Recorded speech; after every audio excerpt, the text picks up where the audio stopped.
Kajian ilmiah.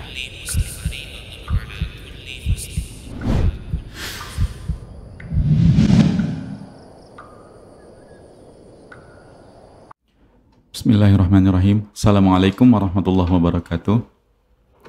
Alhamdulillahirrabbilalamin. Wassalatu wassalamu ala rasulillah mabad. Para pendengar radio stream Medan Mengaji, kita kembali di podcast serial penyakit hati, dan alhamdulillah kita melanjutkan kembali serial penyakit hati. Dan di hari ini insyaallah kita mengangkat penyakit hati lainnya, yaitu putus asa. Dan alhamdulillah sudah bersama kita guru kita Ustadz Abu Saib Hafizahullah Ta'ala, dan yang mendampingi kita ada Bang Adit, founder atau owner Makan Halal Medan.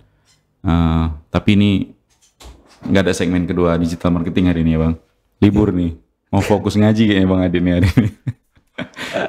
Atau mau fokus jadi co-host, jadi bisa mengekspor faedah tentang penyakit hati hari ini lebih dalam gitu kan, Masya Allah. Belum nyari bahan yang ini. Oh, belum nyari bahan ini kayaknya. Siap. Dan insya Allah seperti biasa setelah Ustadz menyampaikan materi atau memaparkan faedah, kita beri kesempatan kawan-kawan di Medan Mengaji tentunya, atau yang mendengarkan atau menyaksikan melalui Makan Halal Medan juga boleh memberikan pertanyaan, bisa melalui pesan WhatsApp atau juga komentar langsung di kolom komentar platform digital kita yang melakukan live streaming. Ustadz, langsung saja Ustadz, putus asa. Tafadhol mashkur. Baik, bismillahirrahmanirrahim. Assalamualaikum warahmatullahi wabarakatuh. Alhamdulillahilladzi hadana lihada wa ma kunna linahtadiya laula an hadana Allah. Asyhadu an la ilaha illallah wahdahu la syarikalah wa asyhadu anna Muhammadan abduhu wa rasuluhu la nabiyya ba'dah. Allahumma salli wa sallim ala nabiyyina Muhammad wa ala alihi wa sahbihi wa man sara ala nahjihi ila yaumil qiyamah. Kaum muslimin, jemaah sekalian rahimani wa rahimakumullah jami'an. Alhamdulillah, kita bersyukur kepada Allah Subhanahu wa taala atas segala nikmat yang Allah taala berikan kepada kita. Nikmat hari ini masih bisa berada di bulan Ramadan, masih diberi kesempatan oleh Allah Ta'ala untuk meraih pahala yang lebih besar, berlipat ganda. Dan semoga Allah Subhanahu Wa Ta'ala terima amal kita selama di bulan Ramadan dan mengampuni dosa-dosa kita, sehingga kita benar-benar menjadikan diri kita ini terbebas dari api neraka, dari keburukan-keburukan neraka, dan semoga Allah Ta'ala jaga kita semua. Amin ya Rabbal Alamin. Taib ikhwati fillah rahimani wa rahimakumullah jami'an. Kita lanjutkan bahasan kita di penyakit hati yang ke-14, yaitu al-qunutu min rahmatillah, merasa putus asa dari rahmat Allah Ta'ala. Ikhwati fillah rahimani wa rahimakumullah jami'an. Putus asa di sini maksudnya adalah putus asa dari rahmat Allah, putus asa dari kasih sayang Allah Ta'ala kepada hambanya, di mana seorang hamba melakukan maksiat, seorang hamba melakukan perbuatan dosa, apakah kecil maupun besar, lalu dia merasa bahwa ini tidak akan lagi diampuni oleh Allah. Ini sudah terlewat batas, ini sudah diambang kehancuran saya, tidak mungkin lagi akan ada peluang saya untuk kembali ke jalan yang benar. Nah, ini adalah yang dimaksudkan. Dan ini merupakan pola yang bertolak belakang dengan pembahasan kita yang lalu, yaitu merasa aman. Kalau yang lalu dia merasa aman, merasa bahwasanya ya walaupun dia bermaksiat tidak masalah, gampang nanti tuh Allah Ta'ala akan ampuni dosa-dosa kita, gampang tuh nanti taubatnya belakangan, gampang itu nanti tinggal minta ampun, tinggal minta maaf. Nah, ini kebalikannya. Ini adalah sikap orang yang berlebihan ketika dia terjatuh dalam perbuatan dosa. Dan polanya juga bahkan seperti yang kita singgung juga di pertemuan yang lalu, adalah orang yang berputus asa ketika dia sudah bertaubat dari sebuah dosa, dia sesali dan benar-benar seolah-olah di hari itu dia betul-betul segenap hati dia memohon ampun, tapi ternyata diulangnya lagi. Lalu dia bertobat lagi, diulang lagi. Ternyata pola ini berulang-ulang sehingga terbisiklah oleh iblis yang menyatakan bahwasanya percuma taubat kamu. Untuk apa kamu bertaubat? Ya, kalau pada akhirnya kamu ulang juga, kamu ulang lagi. gitu. Lalu dia kemudian mendengarkan bisikan iblis tersebut, hatinya pun hancur dan merasa putus asa dari rahmat Allah Subhanahu wa taala. Itulah ikhwati fillah rahimani wa rahimakumullah jami'an yang akan kita coba kupas di hari ini. Pertama, kaum muslimin rahimani wa rahimakumullah jami'an, merasa putus asa terhadap rahmat Allah taala mungkin dalam tanda kutip atau makna lainnya bersuudzon kepada Allah taala bahwa Allah taala tidak akan pernah mengampuni dosanya. Ini dosa besar. Ini dosa besar. Allah Ta'ala berfirman di surat Yusuf ayat 87, Innahu la yai'asu min rauhillahi illal qaumul kafirun. Bahwa tidaklah berputus asa atas rahmat Allah kecuali dari orang-orang kafir. Dilabelkan di sini sebagai orang kafir menunjukkan sikap itu, ya kan, sikap itu, persangkaan itu disamakan seperti yang dilakukan oleh orang-orang kafir. Artinya ini termasuk bagian dosa-dosa besar. Jadi sifat itu disamakan seperti orang-orang kafir. Bahkan dari satu riwayat, ya, dalam satu riwayat dari Ibnu Mas'ud radhiyallahu anhu, beliau mengatakan akbarul kabair, termasuk dosa-dosa besar adalah al-isyraku billah, berbuat syirik kepada Allah Ta'ala, wal amnu min makrillah, merasa aman dari makarnya Allah, kemudian wal qunutu min rahmatillah, kemudian merasa putus asa dari rahmat Allah, wal ya'si min rauhillah. Begitu juga itu putus asa dari terhadap rahmat Allah Subhanahu wa taala. Inilah ikhwati fillah rahimani wa rahimakumullah jami'an catatan pertama kita, bahwasanya berputus asa dari rahmat Allah taala itu bagian dari dosa besar. Maka jauhilah, kan gitu kan, jauhilah. Ya, seperti yang kita katakan tadi, ikhwati fillah rahimani wa rahimakumullah jami'an, bisa jadi ini akan dihembuskan syaitan seperti itu, bahwa percuma kamu bertaubat, toh nanti kamu ulangi lagi. Jadi itu yang menjadi poin kita, bahwa bukan masalah kita kemudian terjatuh dalam perbuatan maksiat, karena memang kondisinya manusia itu pasti terjatuh dalam perbuatan maksiat. Setiap kita akan terjatuh dalam maksiat kita masing-masing. Berbeda antara satu orang dengan yang lainnya. Si fulan akan terjatuh dalam maksiat apa, si fulan lainnya akan terjatuh dalam maksiat apa. Kita hanya terbeda-beda jatuhnya maksiat kita. Tapi itu tidak lain tidak bukan adalah agar kita bertaubat. Karena taubat itu juga bagian dari ibadah. Itu bagian dari kondisi yang Allah Ta'ala sangat cintai dari seorang hamba. Ketika dia jatuh dalam perbuatan maksiat, dalam kesalahan, lalu dia mau bertaubat kembali ke jalan Allah Ta'ala, itu bagian yang berbeda lagi. Itu ibadah tersendiri. Nah, maka ikhwati fillah rahimani wa rahimakumullah jami'an, apa alasan kita berputus asa? Ya kan? Lalu memperturutkan bisikan-bisikan iblis yang menyatakan bahwasanya taubat kita sia-sia. Tidak ada taubat yang sia-sia. Benar, mungkin ini kesalahan yang berulang. Iya. Tapi apakah kemudian Allah Ta'ala tidak akan ampuni juga? Belum tentu. Bahkan sebesar-besarnya dosa sekalipun, orang terjatuh dalam kekufuran, orang jatuh dalam perbuatan syirik sekalipun, dia sudah menduakan Allah Ta'ala, dia sejatuh dalam perbuatan ini dan itu yang tergolongkan sebagai perbuatan kufurkah, perbuatan syirikkah, kalau dia mau bertobat, selama kehidupan masih ada pada dirinya, selama nyawa itu masih berada di raganya, masih bisa Allah Ta'ala terima taubat tersebut. Nah, begitu ya ikhwati fillah rahimani wa rahimakumullah jami'an. Maka ini hati-hati dengan bisikan-bisikan iblis, ya. Allah Subhanahu wa taala berfirman di surat Az-Zumar ayat 53. Qul ya ibadiyalladzina asrafu ala anfusihim la taqnatu min rahmatillah innallaha yaghfiru dzunuba jami'a innahu huwal ghafurur rahim. Katakanlah wahai Muhammad, wahai hamba-hamba Allah, ya, hamba-hambaku yang asrafu, berbuat melampaui batas, ala anfusihim, terhadap dirinya, artinya terjatuh dalam perbuatan maksiat. Dan ini artinya Allah Ta'ala panggil seperti itu, bukan Allah Ta'ala benci kepada mereka, tidak, ya kan? Itu sudah menjadi hal yang wajar, itu sudah menjadi hal yang sudah dituliskan Allah Ta'ala, setiap hambanya pasti akan terjatuh dalam kesalahan. Makanya Allah Ta'ala katakan berikutnya, la taqnatu min rahmatillah. Kamu jangan merasa putus asa terhadap rahmat Allah, terhadap kasih sayangnya Allah. Jangan merasa kamu ketika berbuat maksiat jatuh dalam kekufurankah, atau bahkan kemaksiatankah, atau bahkan dosa-dosa besar, atau bahkan hanya dosa-dosa kecil.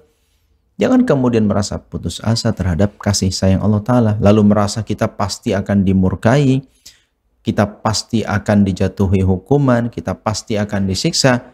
Itu iya kalau Anda tidak bertaubat.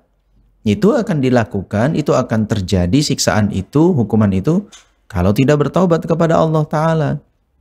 Makanya segera bertaubat. Agar apa? Kembali kepada rahmat Allah Ta'ala. Makanya la taqnatu min rahmatillah. Janganlah kamu berputus asa dari rahmatnya Allah Ta'ala. Innallaha yaghfiru dzunuba jami'a. Sungguh Allah Ta'ala itu mengampuni semua dosa. Semua dosa Allah Ta'ala ampuni.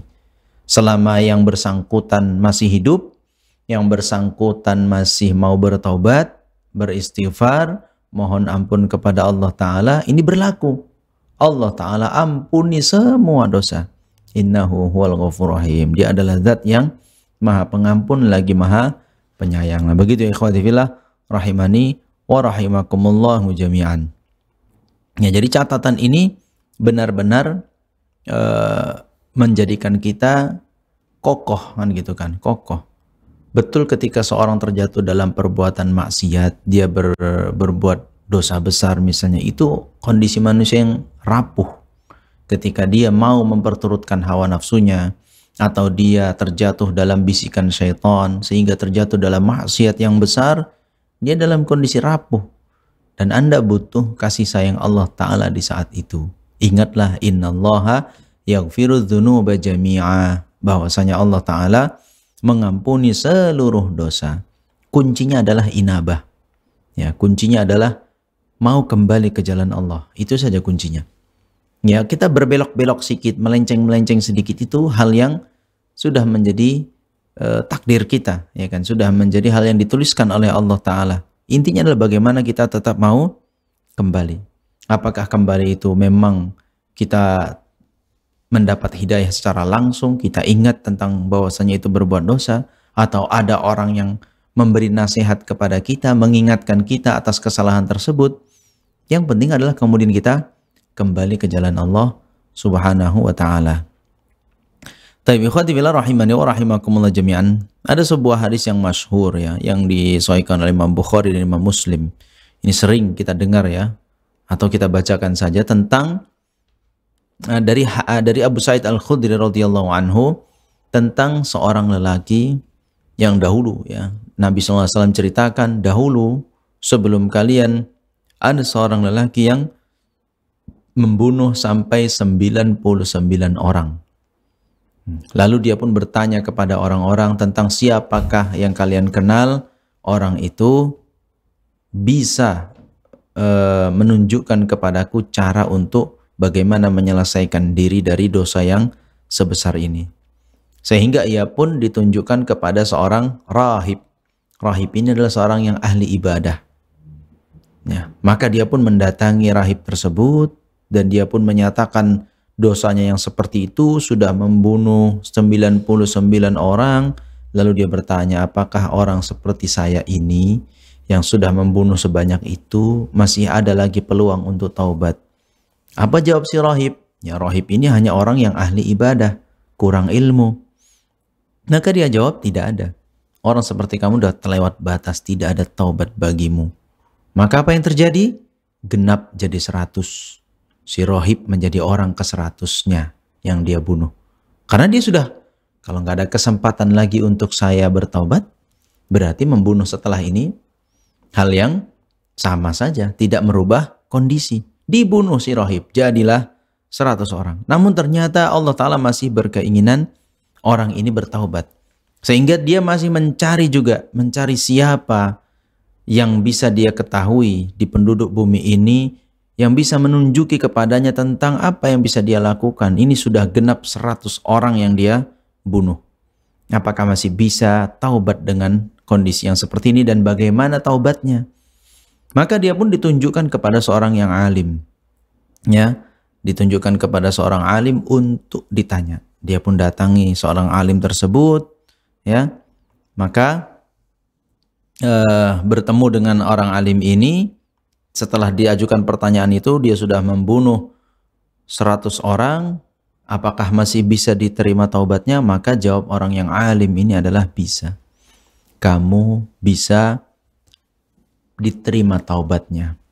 Namun khusus kasus ini kamu ada syaratnya, yaitu kamu harus keluar dari tempat kamu tinggal sekarang. Kamu harus berpindah ke daerah ini dan itu, karena daerah itu orang-orangnya di sana adalah orang-orang yang rajin beribadah kepada Allah. Dan jangan pernah lagi kamu kembali ke tempat asalmu, karena tempat asalmu adalah tempat yang buruk. Ya. Singkat cerita, lalu si pemuda itu pun menuruti saran itu. Dia bertaubat kepada Allah Ta'ala, berjanji tidak mengulanginya lagi, dan dia pun menuruti saran itu. Dia langsung menuju ke tempat yang diarahkan oleh si alim. Ya. Namun ternyata qadarullah di tengah perjalanan maut menerpanya, ya, maut menerpanya, dan dia pun mati.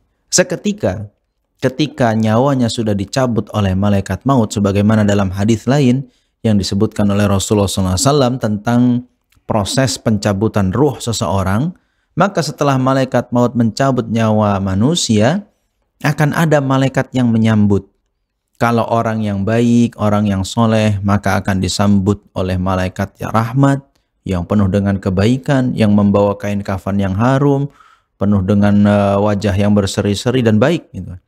Di sisi lain, kalau orang yang buruk, maka ini akan dijemput oleh malaikat yang buruk rupa, yang bau, yang membawa kain kafan sangat jelek dan bau. Dan pada kasus ini, dua malaikat itu turun, bersengketa. Siapa yang akan menarik ruh itu dari tangan malaikat maut? Apakah kembali ke langit bersama malaikat rahmat, atau kembali ke langit bersama dengan malaikat azab? Wah, ini keduanya bersengketa. Nih, siapa yang karena ini yang malaikat rahmat mengatakan bahwasanya ini orang udah taubat, dan taubatnya sudah taubatan nasuha, benar-benar buktinya dia menuruti nasihat dari sang alim tadi. Apa kata malaikat azab? Oh, tidak bisa, sekalipun dia taubat, ini orang belum pernah beramal, nggak ada amalannya selain taubat itu saja. Sholat belum, apa-apa belum ada dilakukan apapun. Jadi tetap dosanya masih lebih besar. Bersengketalah dua malaikat ini. Mantap ya. Sampai malaikat pun ribut. Hingga akhirnya Allah Subhanahu wa Ta'ala kirimkan ada seorang penengah dalam wujud manusia. Ya, ada seorang penengah dalam wujud manusia. Lalu dia sebutkan solusinya. Ya, apa yang bisa membuat mereka ini satu sepakat ya, membuat kesepakatan. Maka disarankan, ya sudah, kalian memang ribut dengan alasan yang kuat. Yang satu mengatakan sudah taubat, yang satu mengatakan belum beramal. Ya sudah, sekarang ukur saja jarak antara jenazah si mayat ini, kemana dia lebih dekat. Apakah ke tempat tujuannya, yaitu tempat di mana banyak orang di sana beribadah kepada Allah Ta'ala, atau ke tempat di mana asal dia, kampungnya yang buruk. Diukur. Ternyata lebih dekat kepada tempat tujuannya, yang daerah banyak orang beribadah kepada Allah Ta'ala, sehingga menanglah malaikat rahmat, dan dia dijemput dengan malaikat rahmat. Nah, ikhwati fillah rahimani wa rahimakumullah jami'an. Di sini kita bisa ambil catatan yang sesuai dengan tema kita, adalah bahwa begitulah Allah Ta'ala kasih sayangnya kepada sang hamba. Sekalipun dia sudah melakukan dosa yang begitu besar, ya kita tahu membunuh orang itu termasuk dosa-dosa yang besar, sangat dekat dengan kekufuran, sangat dekat dengan kesyirikan. Itu sudah level-level tingginya mengalirkan darah manusia, menghilangkan nyawa manusia, itu termasuk level-level tinggi dalam berbuat dosa. Nah gitu. Tapi begitu pun dengan taubatan nasuha, dengan taubat yang sungguh-sungguh, ini Allah Ta'ala masih mau mengampuni sang hamba, masih mau, ya kan, ketika dia betul-betul mau bertobat, gitu kan. Ya, itu Allah Ta'ala masih memperhitungkan ini satu amalan yang dicintai oleh Allah Subhanahu wa Ta'ala, sehingga dalam hadis itu disebutkan orang tersebut disambut oleh malaikat rahmat. Artinya kalau sudah disambut oleh malaikat rahmat, ini salah satu kabar gembira, kabar baik. Ini akan menjadi akhir yang baik bagi dirinya. Nah, masalah nanti dihisab begini dan begitu, itu nanti kembali kepada Allah Ta'ala. Tapi dengan dijemput oleh malaikat rahmat, ini termasuk tanda kebaikan. Artinya ini adalah roh yang baik. Nah, begitu ya ikhwati fillah, rahimani wa rahimakumullah jami'an. Di sisi lain kita bisa ambil catatan tadi ya.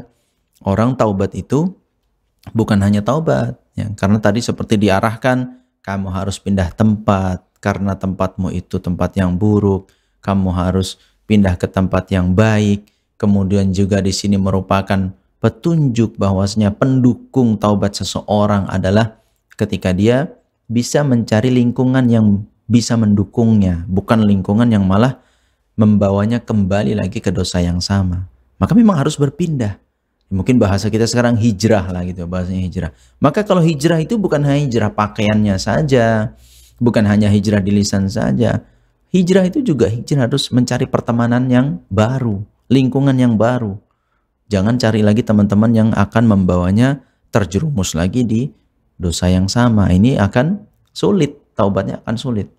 Maka taubat juga harus ada usaha agar dia bisa mendapatkan yang mendukung dalam taubatnya tersebut. Nah, begitu ya ikhwati fillah, rahimani wa rahimakumullah jami'an. Baik ya, jadi kembali kepada tema kita tadi, kaum muslimin rahimani wa rahimakumullah jami'an, bahwa sebesar apapun dosa, ya sebesar apapun dosa, semerasa bersalahnya kita, sepuncak-puncaknya kita merasa bersalah, kalau mau bertaubat, kembali ke jalan Allah Ta'ala, berinabah, kembali lagi ke jalan yang lurus, pasti diterima oleh Allah Ta'ala. Ya. Dan kalau Allah Ta'ala sudah menerima, insya Allah manusia pun akan lambat launnya. Manusia mungkin di awal-awal tidak terima kan itu kan, wah ini kan mantan begini dan begitu, pernah melakukan, ya, sudah. Kalau manusia itu hanya butuh pembuktian, kita hanya butuh membuktikan bahwasanya kita sudah benar-benar bertaubat, tidak lagi seperti yang lama. Kita laksanakan perintah Allah Ta'ala, kita jauhi larangan-larangannya, kita istiqomah dengan hal itu, kita rubah lingkungan kita cari pertemanan yang baru, kita cari orang-orang yang bisa mendukung taubat kita, dan lain seterusnya. Ini pada lambat laun manusia juga akan menerima. Ya, justru malah sebaliknya orang mungkin akan kagum dan bahkan akan mendukung apa yang dia lakukan. Nah, begitu ikhwati fillah rahimani wa rahimakumullahu jami'an. Nah, kemudian ikhwati fillah rahimani wa rahimakumullahu jami'an, bagian dari penyakit hati merasa putus asa dari rahmat Allah Ta'ala ini juga adalah bagaimana sikap orang lain, dan gitu kan. Bagaimana sikap orang lain yang mendapati saudaranya kah, temannya kah, itu yang terjatuh dalam perbuatan maksiat. Ya, menyikapi orang-orang yang mungkin betul-betul parah gitu, betul-betul perbuatannya itu terlewat batas gitu kan. Ya, termasuk ini juga dia. Tidak boleh kita kemudian merasa putus asa, apalagi sampai keluar statement, sampai mengejas, ya kan, mengatakan, wah kayak kamu ini nggak akan bisa bertobat. Nah itu. Wah kayak kamu ini nggak akan bisa masuk surga. Wah kalau udah seperti ini perbuatannya pasti masuk neraka. Nah ini termasuk bagian dari putus asa terhadap rahmat Allah Ta'ala. Karena bagaimanapun manusia bentuknya, kalau Allah Ta'ala kasih hidayah, selama dia masih hidup, itu masih memungkinkan dia bertaubat. Selama dia masih hidup, masih memungkinkan dia bertaubat dan kembali ke jalan Allah Ta'ala, bisa lagi kembali ke jalan yang lurus. Ya, beda dengan kalau orang sudah meninggal, kondisi dalam kekufuran. Ya kan, sudah jelas-jelas kekufurannya, meninggal di atas hal itu, itu sudah tidak ada lagi peluang. Karena sebagaimana hadis yang sering kita dengar kan, ketika orang sudah meninggal itu sudah putus amalannya. Tapi kalau orang masih hidup, amalannya belum diputus. Masih ada peluang-peluang baginya. Maka upaya itu belum berakhir. Ajakan itu belum berhenti. Upaya, keharapan, doa kepada orang yang kita sayangi atau orang yang ingin kita agar dia menerima kebaikan, itu belum selesai kalau dia masih hidup. Maka jangan sampai kita yang putus asa gitu kan, ya kan. Ini kan sebagian ikhwah terkadang itu tadi, dia alhamdulillah sudah kembali ke jalan Allah Ta'ala, sudah bisa mulai baik dalam peribadahannya.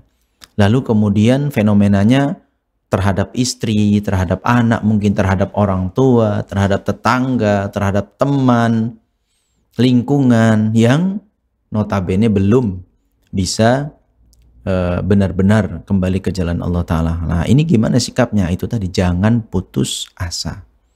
Jangan putus asa dalam menasehati, jangan putus asa dalam berdakwah, jangan putus asa dalam mendoakan kebaikan, mengharapkan kebaikan, mengharapkan petunjuk Allah Ta'ala untuk orang-orang yang ada di sekitarnya.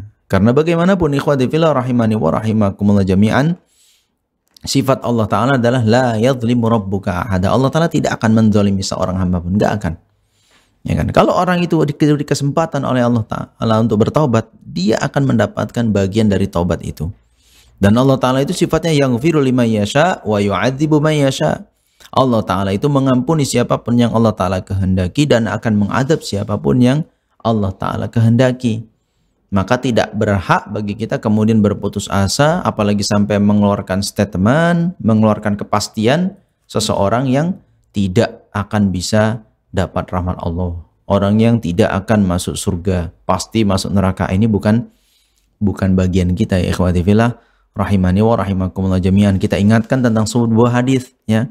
Sebuah hadis yang dikeluarkan oleh Imam Muslim ya. Ada seorang yang mengatakan wallahi la yaghfirullahu li fulan. Ya. Dia berani mengatakan demi Allah, Allah pasti tidak akan mengampuni dosa si fulan. Sementara apa yang Allah Ta'ala katakan? Wa innallaha qala, sesungguhnya Allah Ta'ala katakan, man dzalladzi yata'alla alayya alla aghfira li fulan. Siapa itu orang yang sombong, siapa itu orang yang berani mengatakan melampaui diriku, melewati diriku, bahwasanya aku tidak akan mengampuni si fulan. Apa kata Allah? Fa inni qad ghafartu li fulan wa ahbattu amalak. Sungguh ketahuilah, aku ampuni semua dosa si fulan itu, dan aku hapuskan semua amalmu yang sudah melampaui batas, yang sudah melampaui kewenangan. Bahwasanya berani-beraninya mengeluarkan statement Allah Ta'ala tidak akan mengampuni dosa. Padahal hak mengampuni, mengazab itu hanya milik Allah Subhanahu wa Ta'ala. Dalam riwayat lain, Nabi SAW pernah menceritakan bahwasanya dahulu ada dua orang bersaudara dari Bani Israel, yang dia satunya orang yang rajin ibadah, yang satunya rajin maksiat. Jadi dua saudara ini bertolak belakang. Yang rajin ibadah ini setiap kali melihat saudaranya yang ahli maksiat tadi berbuat maksiat, dia langsung nasihati. Ya, kamu kurangilah dosa, perbuatan maksiatmu, berhentilah begini-begini. Dan terus dia memberikan nasihat seperti itu. Tapi si saudaranya itu selalu jawabannya ketus. Yang dinasihatin jawabannya ketus. Khalini wa rabbi abu'itha alayya raqiban. Kamu, bahasa kita lah mengatakan, kamu tuh ngapain ngurusin saya? Ini kan urusan saya sama Rabb saya. Ini urusan saya sama Allah. Kamu itu apa?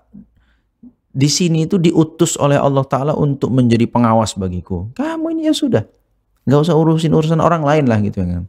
Nggak usah campuri urusan orang lain. Ketus lah begitu jawabannya. Dinasehati baik-baik, jawabannya malah ketus seperti itu. Sangat keras seperti itu. Namun ya sudah. Berulang-ulang seperti itu sampai mungkin ya si ahli ibadah ini habis kesabarannya.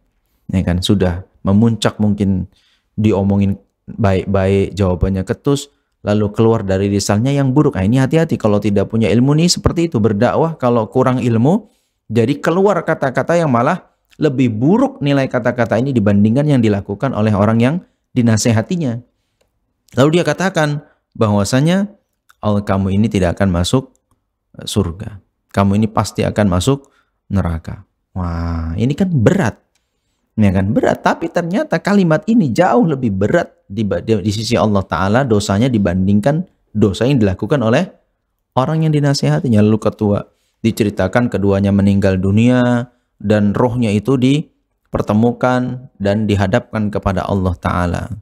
Lalu ditanya kepada orang yang ahli ibadah tadi, apa kamu ini lebih tahu tentang diriku? Ya kan? Apakah kamu lebih tahu tentang diriku? Apakah kamu ini punya kuasa tentang apa yang menjadi ketetapanku? Ya. Lalu Allah Ta'ala katakan kepada yang berbuat dosa tadi, kamu yang dia bilang banyak berbuat dosa, saya ampuni semua dosanya. Saya ampuni semua dosamu, sekarang kamu masuk ke surga.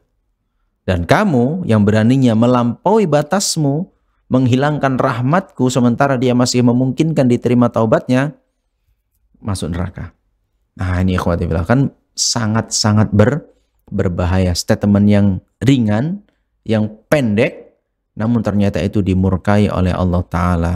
Ya di sisi lain ini menunjukkan keputusasaan terhadap rahmat Allah Ta'ala bagi orang yang berbuat dosa. Padahal dia sudah bagus dari awal, sudah bersungguh-sungguh dalam beribadah, sudah mau menasehati, sudah mau mengajak kepada kebaikan, namun tadi itu karena kurang ilmu dan kurang sabar, sehingga keluar statement, keluar kata-kata yang malah membuatnya buruk di mata Allah Ta'ala. Bahkan dia yang masuk ke dalam neraka, dan yang dinasihatinya justru malah masuk ke dalam surga. Nah begitu ya ikhwati fillah, rahimani wa rahimakumullah jami'an. Jadi ini putus asa dari rahmat Allah Ta'ala ini dari dua sisi ya. Kita dapati hari ini itu dari dua sisi. Sisi pertama dari sisi pelakunya.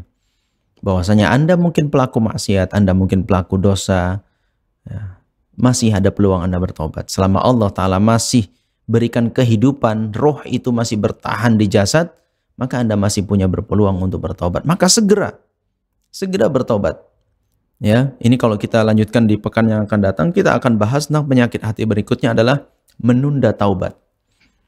Ya, artinya kalau sudah memang seperti itu Anda sadar, itu petunjuk dari Allah Ta'ala, itu Anda dapat hidayah. Anda sadar itu perbuatan dosa, Anda sadar atau disadarkan oleh orang lain bahwasanya itu perbuatan maksiat, itu hidayah dari Allah Ta'ala. Anda mungkin dapat artikel, Anda mungkin dapat membaca status orang, Anda mungkin dapat di Instagram, dapat di Facebook misalnya tentang artikel atau kalimat-kalimat pendek yang mengingatkan tentang dosa-dosa Anda, itu hidayah. Segera sambut. Segera bertaubat kepada Allah Ta'ala, segera berhenti. Mudah-mudahan Allah Ta'ala terima taubatnya dan bisa lurus kembali ke jalan Allah Subhanahu wa Ta'ala. Kemudian poin yang kedua adalah putus asa dari rahmat Allah Ta'ala dari sisi kepada orang yang mendapati orang lain terjatuh dalam perbuatan maksiat dan dia berharap orang itu mau bertaubat atau kembali ke jalan Allah Ta'ala. Jangan putus asa. Jadi berdoa, kemudian menasehati, berusaha memperbaiki, mengingatkan, itu sampai orang itu mati. Sampai orang itu mati. Kalau dia sudah mati udah nggak bisa lagi. Nggak ada peluang lagi. Tapi selama dia masih hidup, bahkan dia sudah sakaratul maut pun, minimal kita ingatkan tentang kalimat La ilaha illallah. Minimal itu. Ya, gitu. Jadi mudah-mudahan ada peluang dia untuk kembali ke jalan Allah Subhanahu wa Ta'ala. Dan jangan pernah putus asa dengan itu, apalagi sampai keluar statement yang mengejas atau mengatakan dia akan masuk neraka atau dia tidak akan diampuni dosanya oleh Allah, karena ini berat. Ini berat nanti di sisi Allah Ta'ala, justru malah akan mengakibatkan resiko yang besar nanti kita di hadapan Allah Ta'ala. Tapi demikian ikhwati fillah rahimani wa rahimakumullah jami'an yang bisa Anda sampaikan, mudah-mudahan bermanfaat. Aku qouli hadza wa astaghfirullah li wa lakum innahu huwal ghafurur rahim. Baik, Masya Allah, jazakumullah khairan Ustaz. Dan para pendengar Radio Stream Medan Mengaji, kita persilahkan untuk Anda yang ingin bergabung di podcast serial Penyakit Hati kali ini, bisa bertanya melalui WhatsApp atau SMS, juga bisa langsung komentar di kolom komentar platform digital kita yang melakukan live streaming. Mungkin dari kita dulu yang di studio Ustaz. Berputus asa tadi berarti ada tambahan dari rahmat Allah Ustaz. Yang dimaksud dengan rahmat Allah ini apa Ustaz? Maksudnya kasih sayang Allah, pertolongan Allah terhadap kita dari semua sisi, mungkin dari sisi kita bisa meninggalkan maksiat, atau sisi pertolongan Allah kita bisa melakukan amal soleh gitu Ustaz. Atau apa sebenarnya yang dimaksud? Itulah intinya Ustaz, yang dimaksud dengan rahmat Allah ini gitu Ustaz. Taib ikhwati fillah rahimani wa rahimakumullah jami'an. Putus asa dari rahmat Allah Ta'ala tentu rahmat. Inna rahmatallahi wasi'ah ya. Rahmat Allah Ta'ala itu, kasih sayangnya Allah Ta'ala itu sangat luas. Ya, sangat luas. Bahkan terkait rezeki kita, terkait pengaturan alam semesta, terkait amal ibadah yang kita lakukan. Ini semua tidak lepas dari kasih sayangnya Allah Ta'ala, ya. Tidak lepas dari rahmat Allah Subhanahu wa Ta'ala. Dan saking luasnya rahmat Allah Ta'ala, bahkan orang-orang kafir pun masih kebagian. Ya, bahkan orang-orang kafir pun masih kebagian rahmat itu. Tapi hanya sebatas di dunia ini saja. Ya, sebatas hanya dia bisa diberikan kesempatan hidup, dikasih kesempatan mencicipi nikmat dunia, dikasih kesempatan untuk merasakan nikmatnya dunia. Nah, itu saja. Jadi orang kafir pun dapat begitu luasnya kasih sayang Allah Ta'ala. Nah, ini ikhwati, kita sebagai seorang muslim kita punya rahmat yang khusus. Ya, sebagai seorang muslim yang menghambakan diri kepada Allah Ta'ala, yang mengucapkan 2 kalimat syahadat, kita punya rahmat khusus, yaitu kasih sayang mendapatkan hidayah untuk menjadi seorang muslim, untuk berada di atas agama Islam. Itu adalah rahmat yang khusus. Nah, ini adalah jangan pernah berputus asa dalam masalah itu. Ya, masalah tentang rahmat Allah Ta'ala yang maha luas ini masuk dalam kategori itu. Ya, termasuk rahmat Allah Ta'ala bagian misalnya rezeki. Jangan pernah putus asa dengan apa yang Allah Ta'ala tetapkan kepada kita. Ya, terus berusaha, kan gitu, terus berusaha. Karena bagian kita hanya usaha. Ya, bagian kita hanya sampai di usaha. Adapun hasil itu kembali kepada Allah Ta'ala. Begitu juga doa misalnya. Ini juga termasuk bagian dari rahmat Allah Ta'ala, sayangnya Allah Ta'ala kepada kita. Apakah kita boleh berputus asa dengan doa? Tidak boleh. Terus memohon kepada Allah Ta'ala. Ya, bahkan sering kita ulang-ulang, Allah Ta'ala mengijabahi doa itu tidak selalu sesuai dengan apa yang kita minta. Kapan kita minta? Tidak.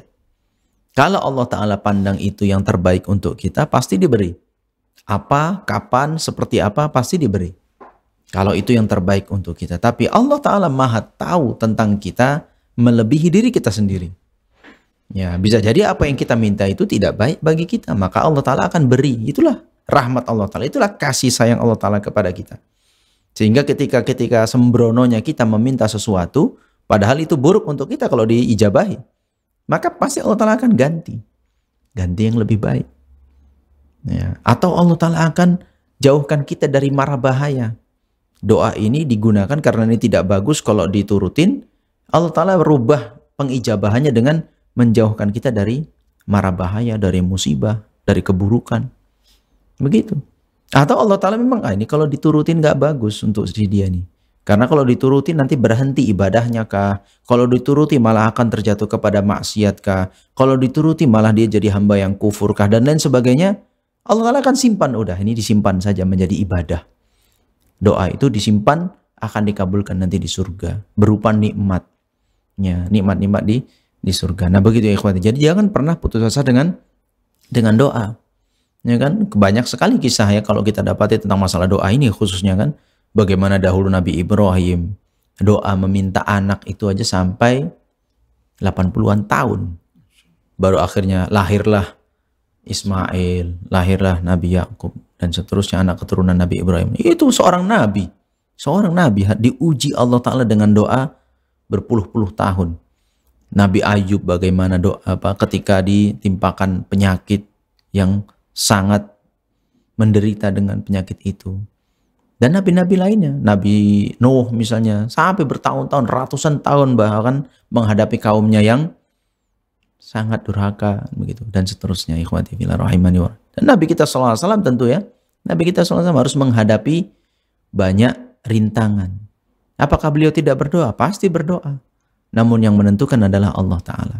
Jadi gitu, bagian kita hanya memohon, meminta, berikhtiar, dan terus berusaha sampai titik pada akhirnya nanti bagaimana Allah Ta'ala yang memutuskan. Apakah kita diberi sesuai dengan permintaan kita, atau Allah Ta'ala ganti itu dengan yang lebih baik daripada apa yang kita minta.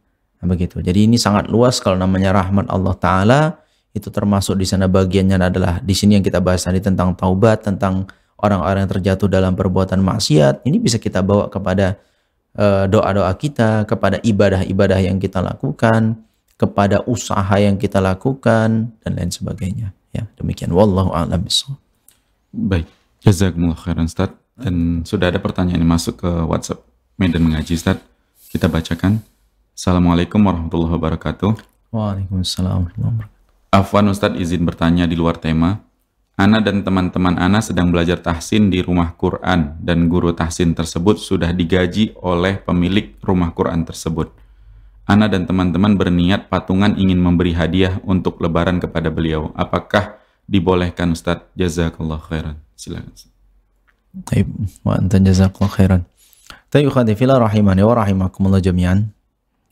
Di sini yang ana tangkap pertanyaannya adalah berarti ada seorang ustadz yang bekerja di sebuah lembaga dan dia digaji oleh lembaga itu untuk tugas tertentu. Artinya si ustadznya sudah melakukan akad, ya, akad dengan lembaga itu, melakukan sebuah pekerjaan, memberikan sebuah jasa. Dalam konteks ini berarti mengajarkan tahsin kepada peserta didik dan beliau mendapat gaji bulanannya. Nah, kalau yang seperti ini, ikhwati fillah rahimani wa rahimakumullah jami'an, dalam memberikan hadiah tidak boleh. Kalau langsung kepada si ustadznya jangan. Ya, karena ustadz itu sudah mendapatkan imbalan dari yang dia lakukan.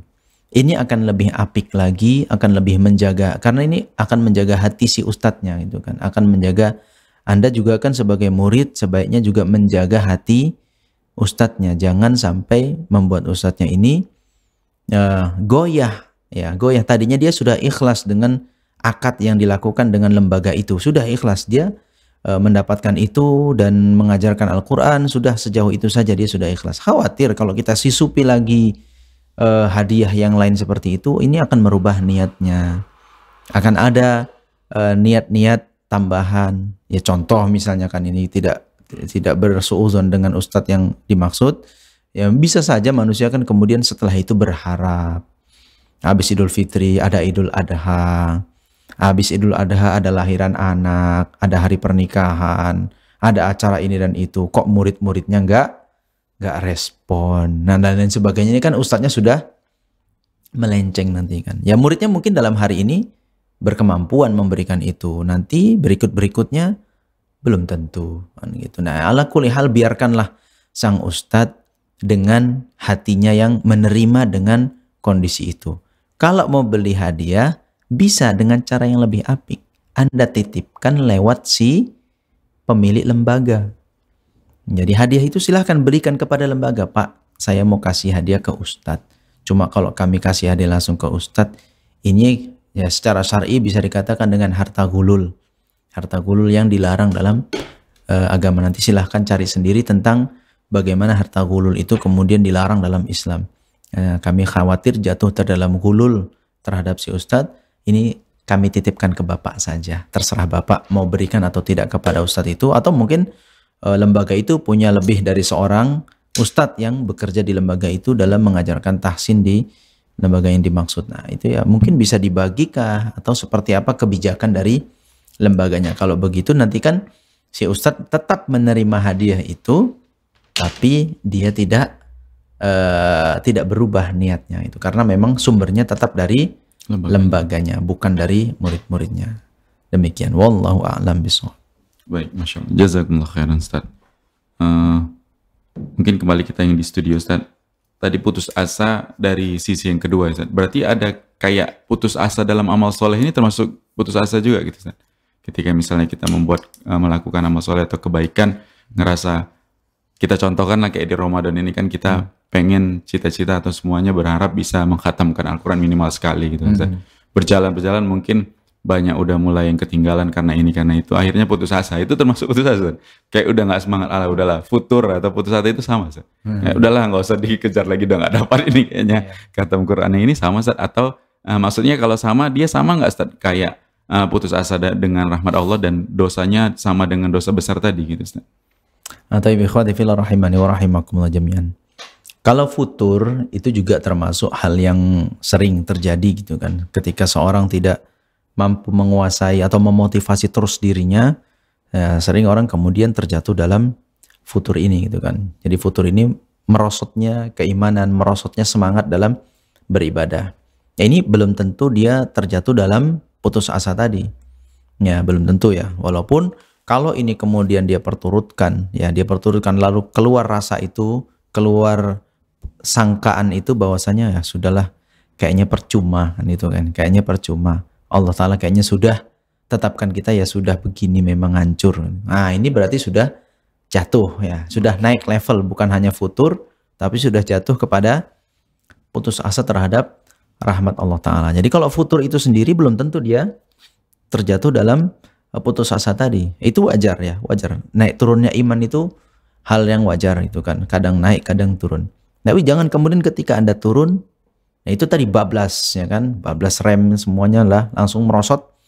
Apalagi sampai keluar statement seperti itu dalam hati, merasa Allah Ta'ala udah nggak sayang sama kita nih. Oh kita udah Ramadan gini pun kok ya nggak semangat itu kan. Ini kan kesalahan yang dilimpahkan kepada yang tidak tepat itu kan. Seharusnya apa?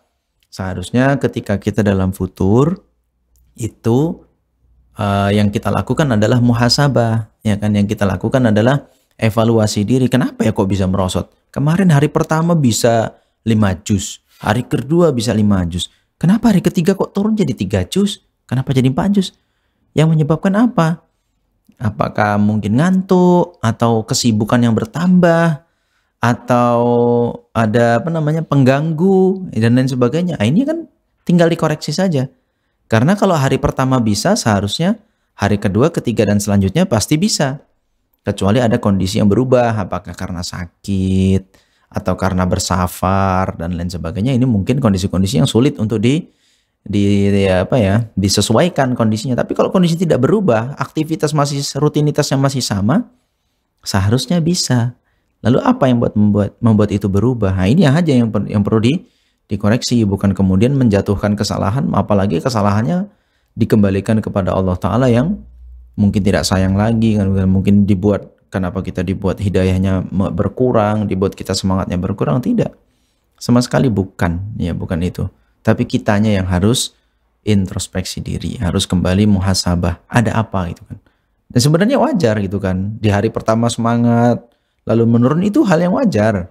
Kalau kita semangatnya stabil dari 1 sampai 29 atau sampai 30, semangatnya terus seperti itu, waduh, luar biasa Anda kan. Itu termasuk manusia-manusia yang langka ada di atas muka bumi, apalagi saat ini kan, itu kan di saat yang banyak sekali godaannya. Nah, itu wajar, makanya harus segera itu ketika terjadi penurunan, segera evaluasi. Terjadi penurunan di hari keberapa, penurunan, segera evaluasi apa yang membuat ini berkurang. Ya mudah-mudahan dengan begitu turun tapi nggak nungkik lah gitu kan. Turun, naik lagi, turun, naik lagi, itu biasa. Ya mudah-mudahan kita dapat sampai di akhir, nanti kan di 10 hari terakhir kita bisa terus meningkatkan amal ibadah kita. Dan mudah-mudahan sampai ketemu dengan Lailatul Qadar dan Masya Allah dosa-dosa kita diampuni oleh Allah Ta'ala. Wallahu a'lam bishawab. Baik, Masya Allah, jazakumullah khairan Ustaz. Bang Adit, mungkin ada mau nanya Bang Adit? Pas ya. Ustaz, mungkin terakhir Ustaz dari kita sebagai penutup aja Ustaz. Tadi ada yang di sisi kedua dari putus asa Ustaz yang kita dapati di hari ini. Ketika kita mulai mungkin bahasanya peduli terhadap lingkungan sekitar kita gitu ya Ustaz. Baik itu dari kalangan keluarga atau masyarakat, tetangga dan lainnya. Ini kan ketika kita mulai ingin memberikan nasihat atau mengajak kepada kebaikan, melarang dari keburukan. Ini ada resiko ketika kita tidak sabar atau tidak cukup ilmu, jatuh terhadap tadi putus asa. Kita yang putus asa terhadap rahmat Allah untuk orang yang kita inginkan kebaikan atau inginkan dia terhindar dari keburukan gitu ya Ustaz. Kalau kita nggak ambil bagian di situ Ustaz, apakah memang wajib kita ngambil bagian ke situ Ustaz? Memberikan mengajak kebaikan terhadap lingkungan sekitar kita atau mengingkari keburukan, itu wajib kita lakukan atau ada yang wajib atau ada yang nggak perlu bahkan sama sekali gitu. Taib ikhwati fillah rahimani wa rahimakumullah jami'an. Berdakwah di jalan Allah Ta'ala atau mengajak orang lain kepada kebaikan itu seperti suatu hal yang tidak bisa terpisahkan dari seorang muslim. Ya, tidak bisa seorang muslim itu kemudian dia mengenal sunnah, dia bertaubat, lalu nggak peduli kepada yang lainnya. Nah, itu namanya ada kekurangan dalam imannya. Karena itu bagian dari perintah Allah Ta'ala. Bukankah Allah Ta'ala berfirman, Ud'u ila sabili birabbika bil hikmati wal mau'izatil hasanati wajadilhum billati hi ahsan. Berdakwalah kalian di jalan Allah Ta'ala dengan cara yang hikmah, ya kan? Dan Allah Ta'ala juga berfirman, wal takum minkum ummatu yad'una ilal khairi wa ya'muruna bil ma'ruf wa yanhauna 'anil munkar. Akan ada orang-orang terbaik di antara kalian yang kemudian salah satu indikatornya adalah dia mengajak kepada kebaikan dan menghalangi orang atau menahan orang lain dari kemungkaran. Jadi berdakwah di jalan Allah Ta'ala itu adalah satu paket yang sulit dihilangkan dari seorang muslim. Namun mungkin di lapangan porsinya bisa berbeda-beda. Pertama misalnya kepada orang tua, tentu orang tua ini lebih berhak mendapat kebaikan dari kita daripada orang lain, kan gitu kan. Makanya ketika Nabi SAW ditanya oleh seorang sahabat, siapakah orang yang berhak untuk mendapatkan kebaikan dari diriku? Jawaban pertama Nabi adalah ummuka, 3 kali bahkan, baru abuka. Nah di sini bisa dikatakan, bukankah beramar ma'ruf nahi mungkar itu adalah kebaikan dari kita? Maka orang yang paling berhak menerima kebaikan itu adalah kedua orang tua kita, lebih khusus ibu kita. Nah, jadi kalau kita sudah ingin berdakwah menasihati orang lain, terkhusus adalah orang tua. Dan tentu kepada orang tua itu punya treatment tadi, ya kan? Punya dengan cara yang hikmah bagaimana berkomunikasi dengan orang tua, orang yang sudah melahirkan kita, orang yang sudah membesarkan kita. Ini tentu caranya berbeda ketika kita berdakwah kepada teman-teman, kepada tetangga. Nah, ini tentu akan berbeda. Nah, begitu, dan butuh kesabaran tadi itu. Jangan sampai berputus asa. Waduh, bapak saya Ustaz dakolotan gitu kan. Wah, mama saya udah jadi ketua Ustaz di mana-mana gitu kan. Gimana lagi mau? Ini memang fenomena yang sering kita dapati.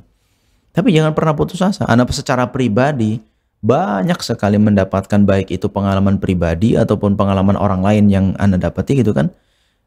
Itu Allah Ta'ala ijabahi di waktu yang panjang kan gitu kan. Harapan kita hari ini tertunaikan bertahun-tahun kemudian baru dapat ijabahnya gitu. Masya Allah, ternyata akhirnya berubah. Akhirnya mau menerima dakwah. Akhirnya mau bertobat dari dosa-dosanya. Itu banyak sekali yang seperti itu. Makanya kalau baru sehari, 2 hari, setahun, 2 tahun itu masih terlalu enteng gitu kan. Terlalu pendek harapan Anda. Kalau udah apalagi sama orang tua, panjangnya sudah sampai kapanpun kan itu kan, nggak ada putus asaan itu kan.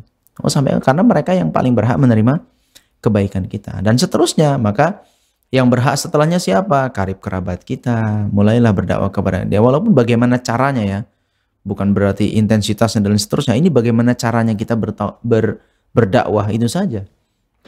Kan macam-macam. Kalau sudah berkata di lapangan bagaimana berdakwah itu pembicaraan yang sangat luas dan cara yang sangat bervariatif kan gitu kan. Bagaimana kita berdakwah kepada karib kerabat kita, baru kepada teman-teman, lingkungan, orang-orang yang kita sayangi, ya tentu anak istri dan seterusnya, begitu.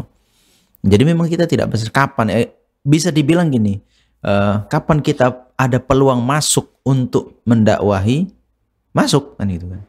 Tapi kalau peluang itu belum terbuka, ya sudah dakwah bil hal dulu. Ala kulli hal kan, minimal kita yang istiqomah dulu, karena istiqomah kita juga bagian dari dakwah sebenarnya.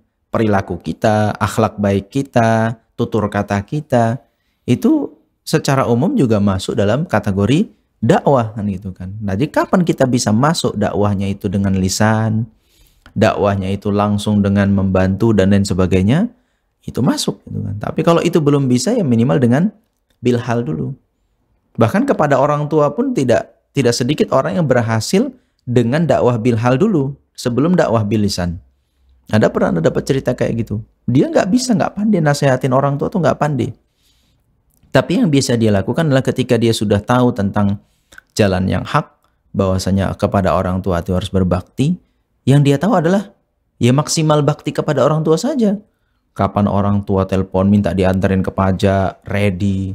Kapan orang tua sakit, ready. Kapan orang tua butuh biaya, siap bantu. Dia cuma itu aja yang bisa dia lakukan.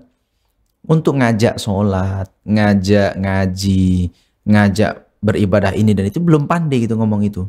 Tapi orang tuanya Masya Allah, dengan melihat ini, bahkan orang tuanya yang langsung nasihatin adik-adiknya yang lain. Memang abangmu itu nggak seberapa gitu kan ilmunya, tapi tengok perbuatannya. Ada adiknya yang satunya pandai ngomong kan gitu kan. Kamu memang pandai ngomong nasihatin ibu, tapi gimana pun abangnya yang dakwah bilhal itu jauh lebih kuat. Nah ini yang kadang kita lupain. Justru malah kadang dakwah bilisannya aja yang panjang kali lebar gitu kan. Ngomong aja gitu. Tapi sama orang tua ketus, bantu-bantuin itu jarang kan gitu kan. Orang tua lagi butuh bantuan malah dicuekin. Ya, selalu banyak ngelesnya dan lain sebagainya. Ini kan ya mana kan gitu kan. Kemana Anda itu kan. Justru yang awal itu kan dakwah bihal. Lihat Nabi kita SAW, dakwahnya kan dimulai dengan dakwah bilhal dulu. Pembuktian orang yang jujur, pembuktian orang yang lemah lembut, suka menolong, memuliakan tamu, dan lain sebagainya kan. Nabi bilhal dulu. Baru di kemudian hari bil lisan, mengajak dengan lisan secara langsung. Kan itu yang kadang kita lewati fase itu ya teman-teman sekalian. Rahimani wa rahimakumullah jami'an. Jadi begitu ya ikhwati fillah, rahimani wa rahimakumullah jami'an. Jadi jangan pernah putus asa dengan berdakwah dalam hal ini. Kemudian juga jangan pernah mengatakan saya nggak usah dakwah-dakwahan lah Ustaz, gini aja udah syukur. Itu nggak akan bisa lepas dari Anda.